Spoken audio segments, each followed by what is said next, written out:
Halo Sobat Komsos, kita ketemu lagi di Bisik Bincang Asik bersama Komisi Komunikasi Sosial Keuskupan Bandung.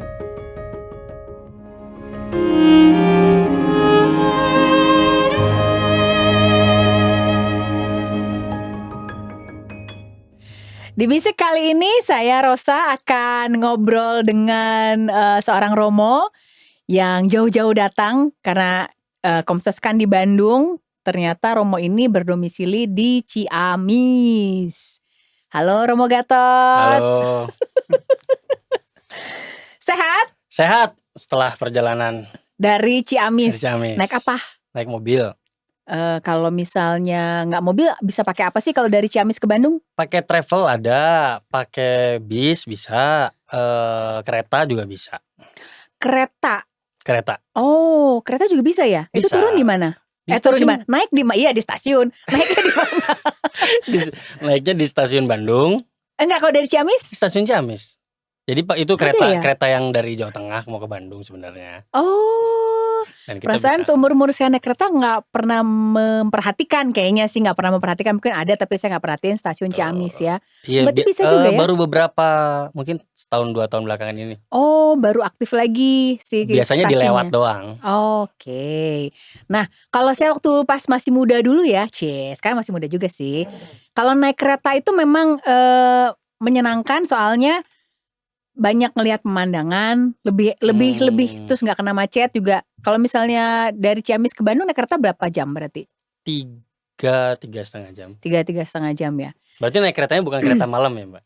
Enggak. Iya, kalau kereta malam nggak ada Tidur. pemandangan. Yang ada nggak lihat pemandangan. Nah, Romo Gatot, kalau kita ngobrol tentang anak muda kan tadi saya ngobrol ya, waktu saya masih muda saya suka berpetualang segala macam naik kereta atau naik apapun. Nah, anak muda kalau sekarang ini juga kayaknya lebih eksploratif ya. Lebih lagi kali ya. Karena sekarang kan segala macam informasi anak muda tuh lebih gampang untuk dapat. Terus Betul. akses untuk juga bisa mencapai tempat atau sesuatu itu juga lebih banyak ya daripada kita zaman dulu ya. Nah, kalau saya pengen obrolin tentang anak muda Katolik nih, Romo Gatot melihatnya gimana? Dulu sebagai Romo yang mungkin tergabung di kaum muda di paroki misalnya gitu, terus sekarang sudah menjadi Romo dan melihat anak-anak muda Katolik sekarang, Romo ngelihatnya gimana sih? Pertama saya mau cerita, saya dulu juga bukan aktivis di organisasi orang muda Katolik sih sebenarnya. Oh, jadi artinya dulu tuh nggak pernah masuk jadi Enggak juga. di organisasi. Heeh. Nggak harus ya, jenjang karirnya tuh nggak harus dari situ dulu aktif di paroki terus bisa jadi Romo, enggak ya? Dulu saya misdinar oke, ya, misdinar ya sampai SMP tapi nggak masuk, artinya nggak jadi pengurus ataupun aktif yang rutin gitu enggak. Dan ketika masuk SMA kan saya di asrama, jadi nggak ikut juga kegiatan orang muda di gereja, di paroki ya. gitu. Kalau sekarang saya waktu frater top pernah tugas di paroki Tasik, itu saya melihat anak muda, kaum muda yang aktif. Begitu juga sekarang, cuman sekarang cenderung jumlahnya aja karena di Ciamis Nggak terlalu banyak atau lebih banyak malah? Nggak terlalu ya? banyak, karena sebagian besar begitu pada usia tertentu mereka pindah ke Bandung, Jakarta.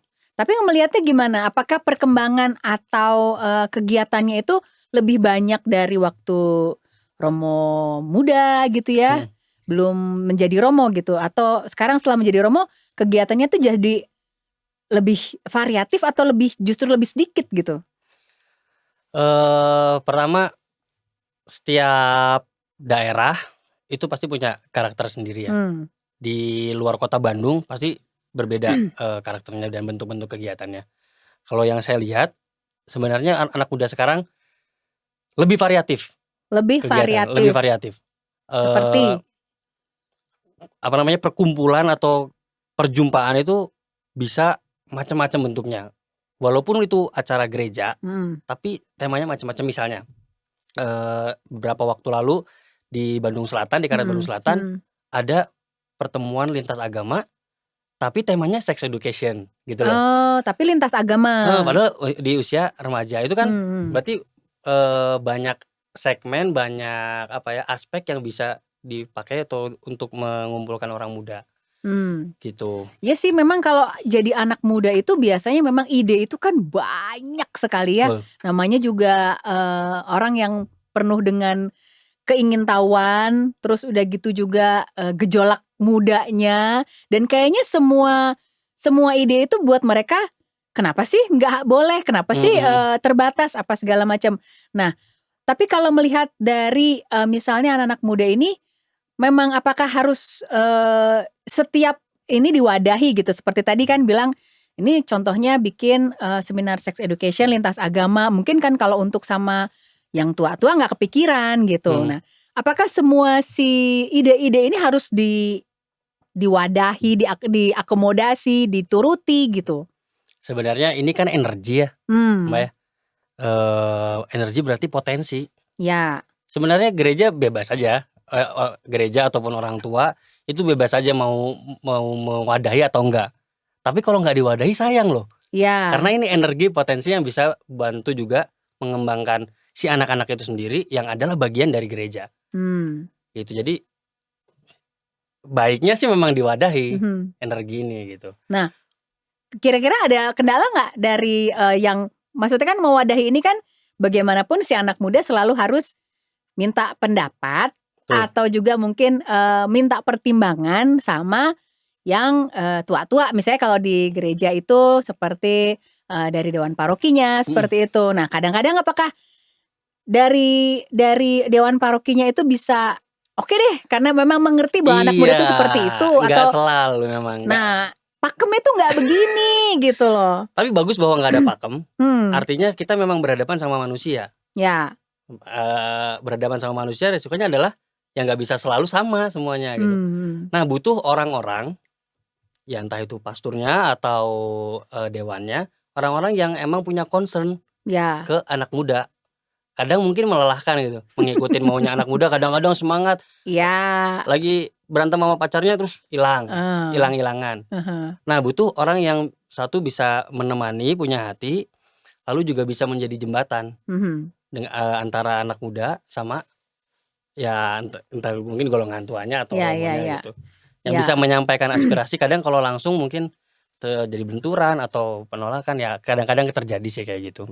Soalnya kan juga anak muda ini gimana ya, mau dikasih kepercayaan misalnya, terus takutnya kayak tadi ya, jadi mungkin ada masalah sedikit terus ngilang gitu kan. Dari yang tua-tua juga kan nggak mau seperti itu gitu. Nah, tapi kadang-kadang kalau misalnya nggak dikasih wadah, nggak dikasih tempat, juga mungkin kayaknya anak muda jadi skeptis gitu ya. Ah, saya nggak bisa nih berkembang di tempat seperti ini. Gereja kok nggak mau ngedengerin kita nih anak muda kan maunya seperti ini. Akhirnya mereka menjadi ya itu tadi nggak percaya lagi sama wadah gereja misalnya. Terus akhirnya ya udahlah saya juga nggak mau terlibat terlalu jauh gitu.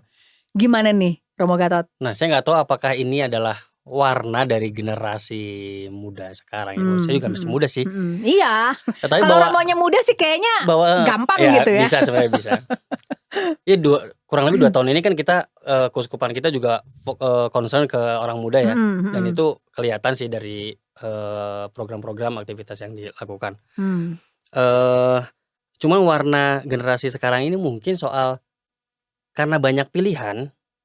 Jadi kalau mungkin benturan, ya gue bisa pilih jalan lain gitu. Iya. Jadi buat untuk bertahan setia kalau ada benturan itu mungkin agak kurang.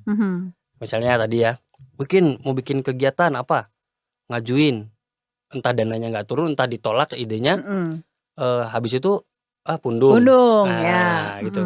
Mungkin itu warna generasi sekarang gitu ya. Kalau dulu mungkin saya nggak tahu ini plus minus, bisa jadi lebih bandel. Bisa jadi sebetulnya lebih bandel. Motor itu kalau dicari yang bandel, supaya nggak mogok-mogok. Ya tahan banting Tahan banting. Gitu. Jadi kalau ditolak ininya dia cari jalan kecil-kecil supaya bisa itu. Mungkin yang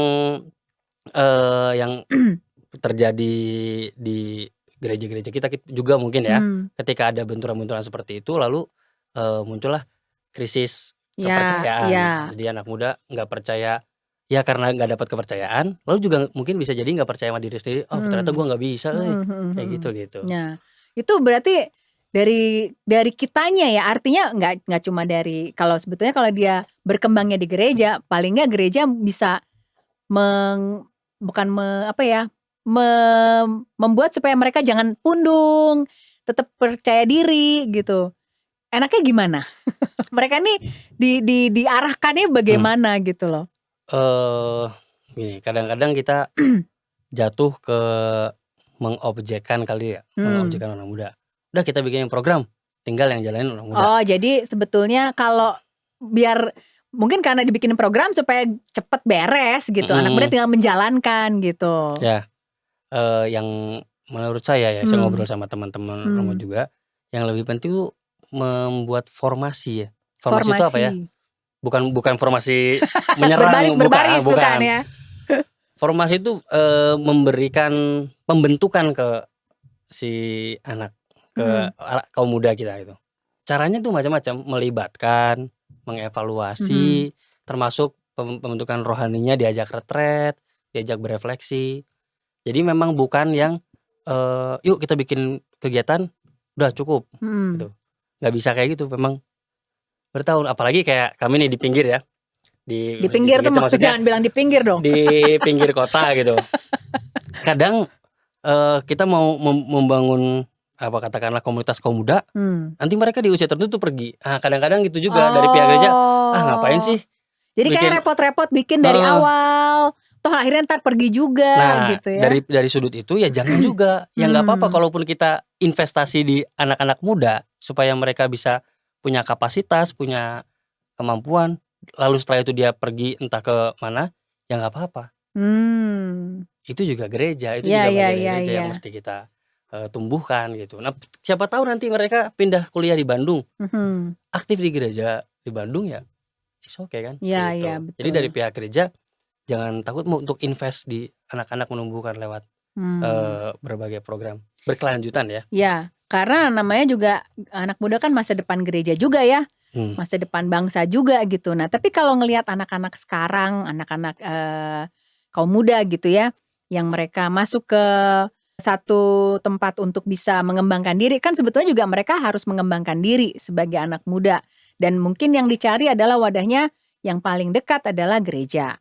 Nah, misalnya dia nggak dapet gitu, terus akhirnya juga dia kayaknya jadi ke segala aspek itu jadi nggak terlalu antusias, kehilangan minat gitu. Apalagi sampai misalnya harus berpolitik, bukan berpolitik dalam arti dia masuk ke partai ya, tapi sampai melihat bahwa kayaknya negara juga gini-gini aja. Terus kita mau ada pemilu atau ada ini apapun, akhirnya apatis ya. Ya, saya mau pilih siapapun kayaknya sama aja gitu. Sampai akhirnya ya udah nggak terlalu minat ke sana. Jadi yang dipikirkan hanya yang instan-instan misalnya ya. Jadi yang lebih ke hiburan gitu. Betul. Kan takutnya juga kalau seperti itu tuh juga problem lagi ya, bahwa anak muda jadi nggak punya minat, nggak punya, jadi cuek banget gitu. Ini disadarin nggak sih sebetulnya sama para romo atau juga sama petinggi-petinggi gitu, bahwa anak muda itu jangan sampai mereka jadi begini gitu loh. Nggak tahu sejak kapan ya bahwa gereja memang bukan menjadi satu-satunya pilihan bagi orang muda ya untuk mengembangkan diri. Nggak tahu, mungkin yang zaman dulu bisa jadi ya. Yang paling dekat lingkungannya soalnya. Kalau sekarang kan bisa menumbuhkan mengembangkan diri dalam berbagai macam kelompok, berbagai macam pihak itu. Tapi saya pribadi ya, saya nggak tahu gereja pada umumnya, tapi memang ada kecenderungan untuk ngambil atau terlibat di yang saya senang-senang aja. Iya. Maksudnya bukan yang senang-senang aja itu bukan yang cari hura-hura, bukan, tapi jangan terlalu mikir lah gitu ya.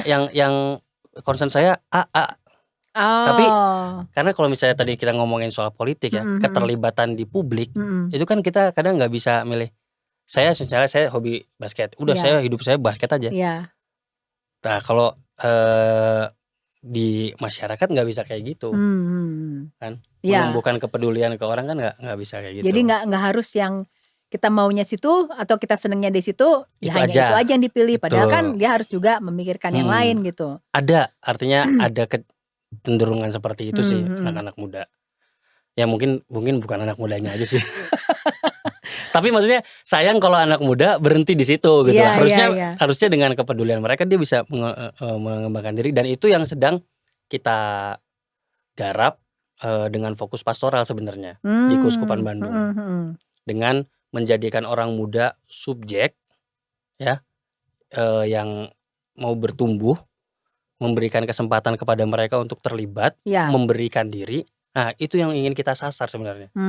Jadi anak muda tuh emang ya itu masa kini dan masa depannya gereja. Masa gitu kini loh. dan masa depannya gereja. Kalau melihat dari perkembangan juga bahwa Indonesia juga akan mengalami bonus demografi ya, bonus bahwa orang produktifnya itu akan lebih banyak daripada yang non produktifnya itu sekitar 2030.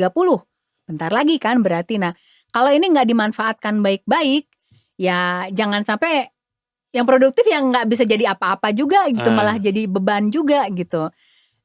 Sama fokus pastoral juga ini menjadi sebuah concern gitu ya. Betul. Nah, itu yang dilakukan berarti apa aja nih? Jadi gini, fokus pastoral kita selama 5 tahun ke depan dari 2021 itu kan memiliki tema tahunan. Tahun pertama kita ekaristi, yaitu kita ngasih penanaman dasar iman kepada ya sebenarnya subjeknya anak muda, tapi kita ngajak semua umat untuk jalan bersama lah. Lalu yang kedua temanya tentang persaudaraan dalam keberagaman di tahun ini. Kita tahu konteks gereja kita, bagaimana gereja kita tumbuh di masyarakat yang multikultur, multi agama. Lalu yang ketiga tahun politik dan kebangsaan tahun depan, mendekati pemilu juga. Di tahun keempat nanti kita ada ekonomi kreatif, persis yang tadi baru saya bilang. Yang kelima ekologi. Nah, dengan tema-tema itu tadi salah satunya yang soal sebenarnya kita juga care, artinya tahu bahwa anak muda kita tuh, kaum muda kita tuh punya potensi dan ingin ngasih katakanlah pembekalan. Cuman ya itulah kadang di lapangan di lapangannya kadang-kadang ini ya berbenturan sama macam-macam sih sebenarnya ya. Kita nggak bisa bilang ini salah siapa, tapi emang harus dikerjain bareng-bareng. Anak muda mesti punya kesadaran yang lebih untuk mengambil kesempatan, mengambil tawaran entah dari gereja misalnya, yuk ada seminar. Kadang seminarnya kalau pertemuan pertama udah garing, pertemuan 2, 3, 4-nya nggak mau ikut. Gitu. Tadi yang saya bilang lebih setia, tough, tahan banting. Nah, lalu mungkin dari golongan yang lebih senior atau dari otoritas dari gereja juga punya kepekaan yang lebih untuk memberikan dukungan, apresiasi, mungkin juga dana kepada teman-teman muda misalnya ya. Kita mudah memberikan misalnya dana untuk satu kegiatan, tapi mungkin jarang untuk formasi berkelanjutan. Bagaimana misalnya kita jadwalkan retret 3 bulan, sebulan 2 kali misalnya. Itu enggak. Jadi enggak berkesinambungan gitu yang ya. Yang sifatnya lebih berkelanjutan itu ya kadang-kadang. Gitu. Jadi dukungan satu sisi dari anak muda, yuk kita ngajak lebih punya kesadaran untuk ngambil kesempatan ini loh. Di gereja tuh dikasih juga loh kesempatan untuk bertumbuh. Lalu yang kedua dari gerejanya sendiri, ayo kita juga kasih dukungan dong. Kalaupun salah ya gak apa-apa. Iya betul. Bagian dari proses gitu. Iya. Gak mungkin kan melangkah satu kali langsung benar tuh kan. Kadang-kadang kan langsung pengennya hasilnya harus yang oke gitu. Iya. Nah ini juga kan yang ditakutin kalau misalnya anak-anak muda ini gak dirangkul, dibuatkan satu kegiatan tapi juga didukung sama gereja ataupun sama pihak-pihak yang di dalamnya, supaya nanti dia nggak lari-lari keluar gitu. Karena begitu sudah tidak dapat dukungan, terus akhirnya kan dia mencari-cari di luar. Nah, untuk yang kayak begini Romo ada ini nggak, ada satu pandangan nggak buat yang mereka sudah cari-cari keluar dan akhirnya mereka itu melihat bahwa gereja katanya penuh kasih atau apalah, akhirnya mereka punya pandangan sendiri bahwa nggak seperti itu gereja tuh ternyata gitu loh. Jadi akhirnya mereka punya di luar cari-cari keluar tuh maksudnya apa? Jadi keluarnya dia udah nggak percaya lagi bahwa katanya gereja itu atau katanya orang-orang Katolik atau ini tuh perlu penuh dengan kasih misalnya. Dia tidak merasakan itu. Toh buktinya saya bikin acara begini langsung ditentang atau padahal kan saya maksudnya bukan gini. Dia dapat satu problem lah misalnya. Akhirnya dia menarik diri terus dia akhirnya semua skeptis ke hal-hal apapun gitu. Gimana caranya supaya dia tuh bisa menarik bisa masuk lagi ke dalam lingkaran dan tapi tidak apa namanya mungkin sakit hati atau apa gitu ya. Jadi skeptisnya tuh bisa hilang gitu loh. Pertama saya pengen ngomong soal cari-cari di luar dulu. Sebenarnya saya senang juga kalau anak-anak muda kita tuh cari di luar, dalam arti mereka juga harus ketemu sama dunia luar. Karena ekstrim yang lain tuh ternyata anak-anak muda kita, kaum muda kita banyak yang juga yang nyaman di dalam. Kalau udah punya itu juga salah ternyata itu ya. juga enggak ya gereja kita harus lahir di harus hadir di masyarakat. Oke. Itu jadi saya kadang-kadang senang juga kalau ada kaum muda yang aktif di klub skuter. Nggak apa-apa, good. Atau aktif di lintas agama komunitas, itu bagus, menjadi terang dan garam. Menurut saya goalnya justru nanti sampai sana, gitu. Bukan mencari di luar, tapi hadir juga di luar. Dari luar bisa dapat something, bawa share ke teman-teman, oke. Gitu. Dari gereja bisa share juga dengan apa yang di luar. Itu satu.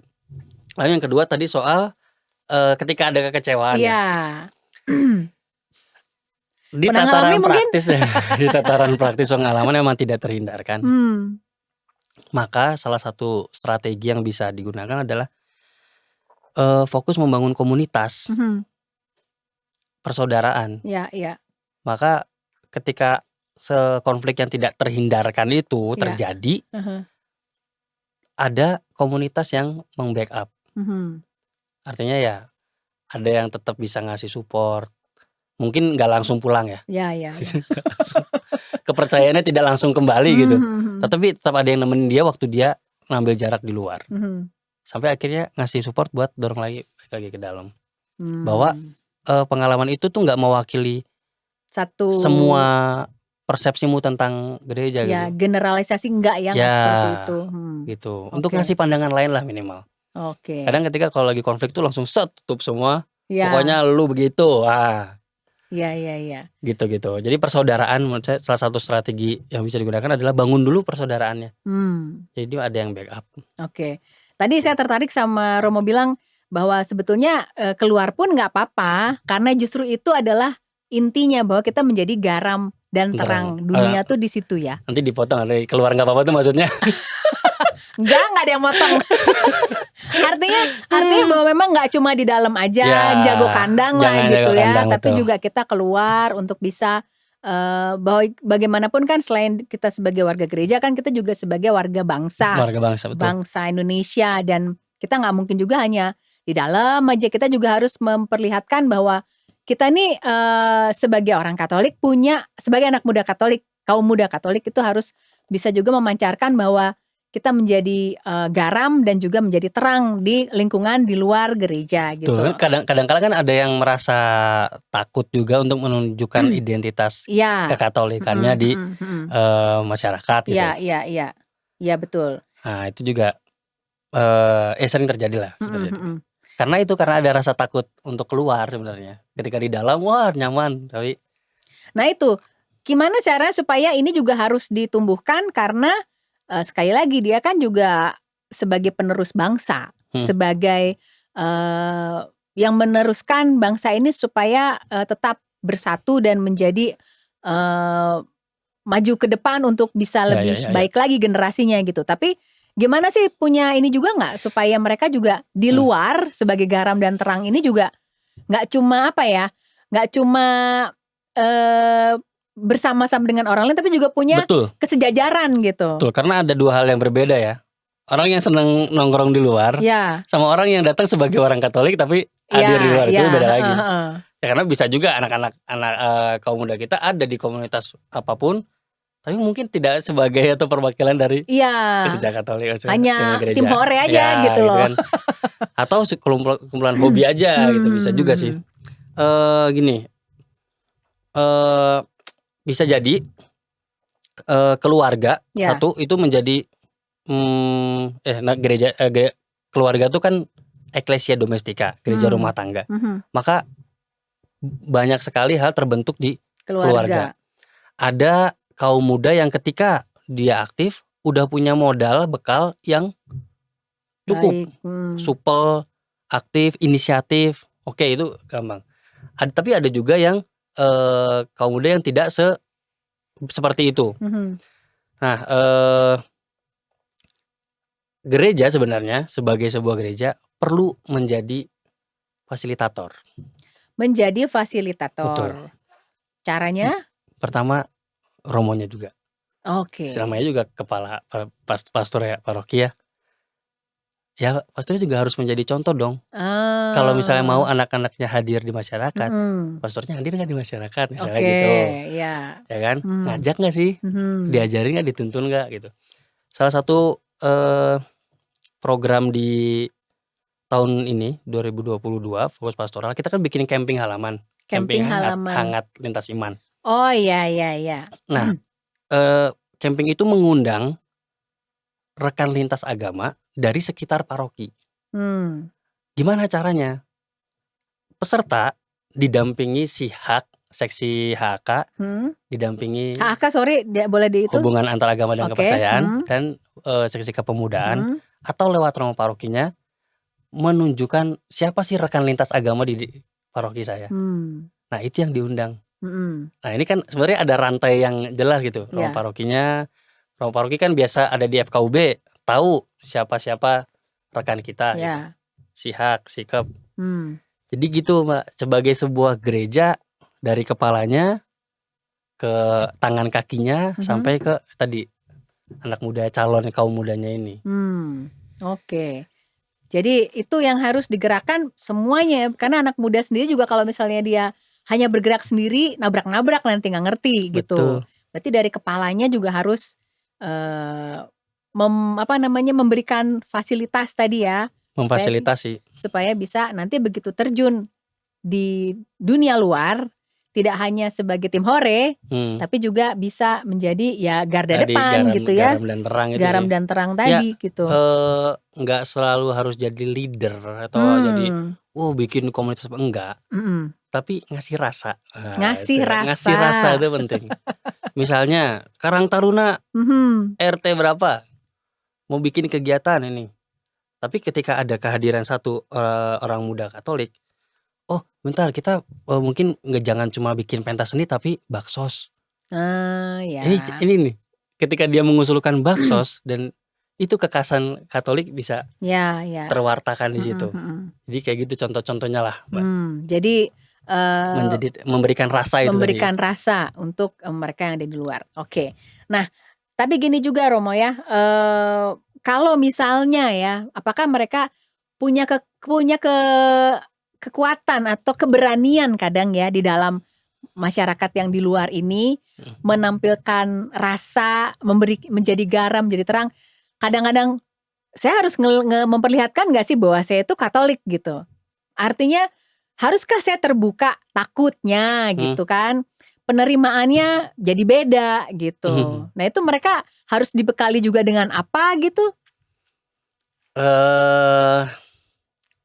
Itu tuh kadang ada yang udah punya keluasan bawaan ya, peka gitu lihat. Jadi kayak takut misalnya begitu kita sudah memperlihatkan identitas, jadi pada menarik diri, jadi pada apa ya menjaga jarak gitu. Bukan maksudnya karena pandemi sih. Dari pihak sananya atau dari pihak kita? Jadi kita punya satu ketakutan terus, aduh saya nggak usah ngeliatin deh gitu kalau saya Katolik gitu. Itu ada ini khusus nggak? Ada treatment khusus, ada pembekalan khusus nggak? Pesan khusus mungkin juga supaya ya kita apa adanya aja gitu. Ya itu tuh memang terbentuk sekian lama ya dari berbagai macam peristiwa, ketakutan itu gitu. Jadi mesti mungkin ya dilawan. Tapi gini loh, maksud saya, orang mesti punya kepekaan memang. Di situasi apa saya bisa atau saya perlu. Mungkin saya bisa tapi nggak perlu. Oke. Jadi lihat-lihat tempat. Iya, misalnya kita lagi hadir di acara tahlilan lah. Mari kita berdoa. Lu nggak usah pakai taruh salib gede-gede. Lu kan sendiri di situ orang Katolik. Iya. Walaupun bisa tapi nggak perlu gitu. Itulah kepekaan itu. Bukan berarti saya nggak percaya dengan iman saya, nggak. Tapi kalau misalnya lagi makan di warung berempat sama teman ya berdoa bareng, is okay. Gitu. Oke. Jadi ya lihat-lihat tempat aja supaya tetap bisa menjadi garam, menjadi terang tanpa orang jadi menjauh, tanpa orang jadi punya jarak gitu sama kita. Nah, sekarang kalau diluaskan lagi nih untuk berbangsa ya, yang kadang-kadang orang anak muda, kaum muda Katolik itu tidak mau tahu lah bahwa bangsa ini sedang seperti ini, sedang mengalami ini gitu. Itu harus gimana juga sih supaya mereka juga peduli gitu sama bangsanya? Mungkin ini fenomenanya bukan cuma ada di Indonesia. Gereja Katolik juga ya. Gereja Katolik. Maksudnya apatisme kaum muda ke politik. Ya entah mungkin karena kekecewaan terhadap banyak hal yang terjadi di dunia politik bisa jadi ya. Tapi sesuai dengan ajaran gereja bahwa sebenarnya politik itu bentuk ekspresi cinta kasih loh. Gimana? Sekali lagi? Politik itu bentuk ekspresi cinta kasih. Saya lupa saya baru Paus siapa ya? Karena dengan politik kita bisa membuat sebuah kebijakan yang mensejahterakan, dan memang tujuannya politik itu. Oke. Gitu. Ada tujuan mulia sebetulnya ya. Nah, gereja itu punya segambreng ajaran sosial gereja yang mau menerjemahkan cinta kasih ke dalam politik. Lewat politik. Gimana tadi? Bukan. Menerjemahkan ajaran kasih ini ke sesuatu yang konkret. Bidang sosial. Iya. Gitu. Dan politik itu diakui, maksudnya gereja juga percaya bahwa dengan kebijakan politik itu bisa mensejahterakan, yang kita gereja sering menyebutnya bonum comune, kebaikan bersama. Maka anak kaum muda yang mungkin sekarang lebih banyak lihat protes di medsos. Iya. Wow, pemerintah nggak bener ini itu. Bensin naik, apa segala harga naik gitu ya. Ketika protes kenceng, tetapi untuk terlibat enggak. Padahal logikanya. Kalau kamu mau mempengaruhi yang kebijakan, itu dengan cara terlibat. Terlibat tuh artinya apa? Memang harus masuk partai tertentu atau gimana? Bisa iya. Yang kedua sadar politik. Sadar politik. Jadi politik jangan disempitkan hanya dengan partai, hanya dengan menjadi politikus, jabatan. Politik adalah bagaimana mempengaruhi kebijakan publik. Gitu, itu berpolitik. Oke. Nah, anak kaum muda sangat bisa terlibat dengan kepeduliannya terhadap masyarakat. Jalannya macam-macam.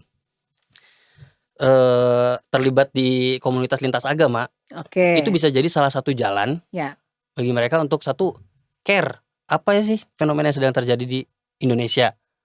Tahu isu agama masih kenceng lah, apalagi kalau mau 2000 pemilu pertajam ya. Nah, dengan dia masuk ke komunitas lintas agama, sangat bisa mempengaruhi kesadaran publik tentang pentingnya toleransi. Itu besar efeknya nanti kalau ya besar tuh maksudnya nanti seiring berjalannya waktu besar efeknya dengan kesadaran publik untuk memilih pemimpin mana yang sungguh memperjuangkan rakyat. Jadi mungkin kaum muda perlu sampai ke sana juga, Mbak. Iya. Pikir lagi deh kalau apatis, karena apatis sama sekali tuh ya kamu nggak bisa, akhirnya nggak bisa protes juga lah. Lu juga nggak terlibat, nggak terlibat. Protes apaan gitu ya? Protes gitu. Itu justru kalau mau mengubah sesuatu terlibat dong gitu ya. Itu care, terlibat. Jangan cuma ngomongnya aja yang gede gitu. Iya. Begitulah jadi anak muda. Ternyata ya, tadi baru ngeh bahwa politik itu adalah salah satu ekspresi cinta kasih. Sekali lagi itu. Oke. Itu Bapak Paus yang bilang kok ada artinya. Ada artinya ada ya. Ajaran sosial gereja. baru deh terang nih. Soalnya juga bagaimanapun kita juga nggak mungkin ya, kita nggak mau bahwa bangsa ini jadinya tidak maju atau tidak menjadi lebih baik karena anak mudanya juga nggak mau peduli gitu ya. Dan apalagi kalau sebagai kaum muda Katolik udah mah takutnya nggak pede, begitu keluar juga nggak berani, menutupi identitas. Padahal sebetulnya juga kita adalah bagian dari bangsa ini, kita juga punya peran untuk seperti itu, punya pandangan-pandangan politik pun itu sesuatu yang baik gitu ya. Dan gereja juga memberikan wadah dan juga concernnya ya, memberikan perhatian khusus juga buat kaum muda kita gitu loh. Oke. Apalagi? Saya jadi terang semua nih. Komisi Hak KWI itu pernah habis bikin buku tentang moderasi beragama. Moderasi beragama. Jadi cara beragama yang moderat tuh kayak gimana gitu. Oke. Nah, selama ini kan konsep kita kan moderasi agama yang beragama yang moderat tuh karena ada yang ekstrim kan, ada yang karena selalu diturunkan. Lalu pertanyaannya gimana sih kalau moderasi beragama di gereja Katolik? Yang gitu gimana? Salah satunya adalah itu, pertobatan kita untuk berani menghadirkan diri sebagai umat Katolik di masyarakat. Karena selama ini kita nggak usah rame-rame nggak apa-apa. Yang penting kita bisa ibadah. Iya. Nggak diganggu. Gitu. Yang penting nggak diganggu. Nah, salah satu pertobatannya adalah dengan keyakinan, ya tentu dengan cara yang wajar aja ya, nggak usah. Iya. Nggak ekstrim juga gitu ya. Kibar bendera gitu nggak usah. Oke. Hadir di masyarakat sebagai orang Katolik gitu. Itu salah satu bentuk pertobatan. Karena moderasi mungkin bisa yang kiri yang keras banget. Yang kanan yang diem-diem aja. Ambil yang tengah. Hadir, terlibat, pertemuan RT, Karang Taruna. Itu udah dimulai kok. Saya percaya kaum muda kita bisa kalau mau bergerak bareng. Itu udah dimulai. Tanggal 28 kemarin, teman-teman di berbagai dekanat itu mengadakan kegiatan lintas agama dan kadang ada yang sama Karang Taruna juga, serentak di 6 dekanat. 5 dekanat tapi yang satu dibagi 2 jadi 6. Nah itu menurut saya vibes yang bagus sekali tuh. Iya. Bahwa kaum muda kita mau terlibat. Dan justru kaum muda di usia kaum muda lah yang memungkinkan hal itu terjadi. Iya. Karena ketika udah gede mungkin ada bendera apalah kita kan bawa mewakili apa, tapi kaum muda cair sekali. Tidak memikirkan bahwa ini adalah satu kepentingan apa gitu ya. Pokoknya ya ini anak muda aja, gerakan anak muda gitu ya. Mungkin memang sekali lagi gereja memang perlu kita semua bareng-bareng gereja perlu memfasilitasi, membekali, memberikan formasi untuk anak-anak muda supaya juga kalau misalnya mereka aktif di luar ya nggak kebablasan. Iya. Tetap bangga sama kekatolikan. Ya saya memang orang Katolik tapi saya bisa bersahabat dengan siapapun. Saya bisa kontribusi di masyarakat dengan imannya itu. Jadi memperkuat adalah ke dalam dengan sesama teman-teman di Katolik. Formasi itu tadi. Tapi juga keluar itu juga bisa menjadi orang muda Katolik yang berbangsa Indonesia yang harus juga punya tanggung jawab untuk meneruskan bangsa ini gitu ya. Lengkap dong sebetulnya. Sebenarnya enak sih, cuman pasti ngerjainnya kita harus keringat darah dan air mata. Nggak apa-apa karena tapi itu nanti worth it. Betul, karena nanti di akhir-akhir kita akan juga tahu bahwa ya kita punya kontribusi gitu ya. Nggak cuma ya hanya sebagai warga negara biasa gitu, tapi ya kita juga menjadi warga negara yang menjadi garam dan terang dunia juga gitu ya. Ada lagi yang mau disampaikan? Apa ya? Udah sih saya pikir buat anak muda, buat kaum muda.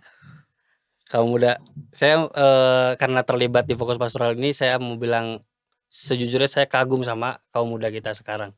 Kenapa? Kagumnya kenapa? Mereka mau bergerak sebenarnya. Mungkin betul bahwa dalam perjalanan kadang ada benturan, tapi please no baper, jangan baper lah. Jangan baper ya anak muda ya. Kalian punya teman kok yang mungkin sama-sama, tapi saling menguatkan, jangan saling menjatuhkan gitu ya. Pokoknya kita bergerak bersama untuk juga menjadi. Yakin bisa.